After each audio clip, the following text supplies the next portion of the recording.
पानी शब्द जब भी हमारे जहन में आता है तो हिंदुस्तान की सबसे चर्चित और भयावह सजा की तस्वीर हम अपने दिमाग में बनाने लगते हैं। इस सजा का नाम था सजाए काला पानी। आजादी से पूर्व अंग्रेजों द्वारा भारतीयों पर किए बेपनाह जुल्म की दर्दनाक कहानी की ये वो तस्वीर है जो भारतीय इतिहास में काले अध्याय के रूप में दर्ज है। लेकिन दोस्तों, क्या है ये काला पानी? कहाँ है ये जेल? किसने और क्यों करवाया इसका निर्माण? किसे दी जाती थी यहाँ पर सजा और किस प्रकार खत्म हुआ यहाँ पर सजा का सिलसिला? इन सब सवालों के जवाब लेकर हाजिर हूँ मैं आज इस वीडियो में। दोस्तों, द मिस्टिका लैंड पर आपका स्वागत है।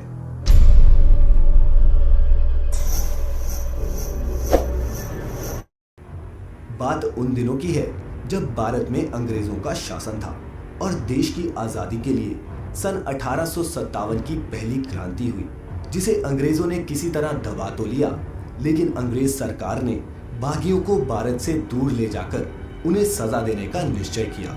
इसके लिए मद्रास से 1200 किलोमीटर दूर अंडमान निकोबार की राजधानी पोर्ट ब्लेयर में 1896 में सेल्युलर जेल का निर्माण शुरू करवाया गया।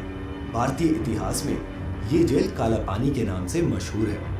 सबसे पहले 400 भारतीय कैदियों को यहाँ ले जाया गया और अंडमान निकोबार द्वीप के घने जंगलों को काटकर जेल के लिए जगह खाली करने का काम शुरू करवाया गया। लेकिन वहाँ पर काम करने वाले लोगों को यहाँ की जलवायु, जंगलों में सांप और बिच्छू उनके लिए लगातार संकट बने रहे और अनेक लोगों को वहाँ पर मलेरिया ने जकड़ लिया।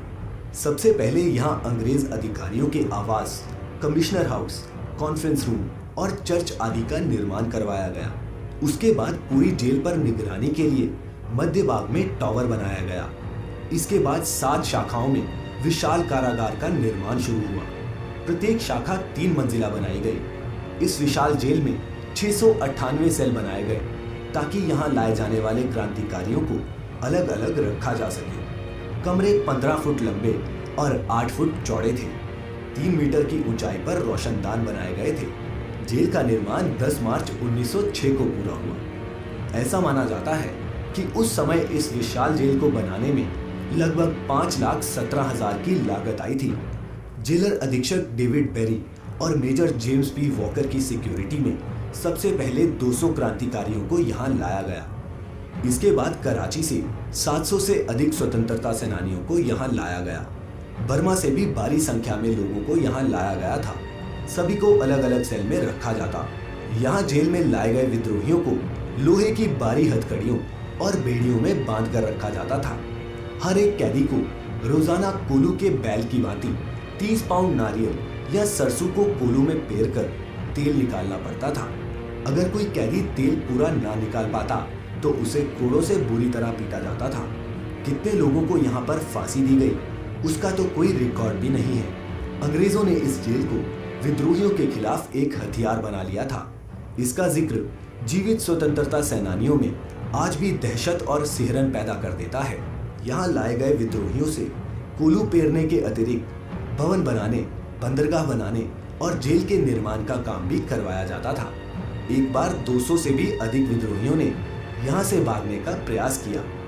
उन्हें गिरफ्तार कर लिया गया।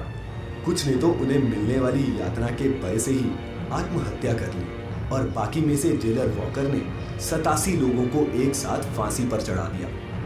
द्वितीय विश्व युद्ध के दौरान जापान ने सेल्युलर जेल पर कब्जा कर लिया था और अंग्रेजों को इस जेल में बंदी बना लिया। उस दौरान उन्होंने सेल्युलर जेल की 2 यूनिट को नष्ट कर दिया था।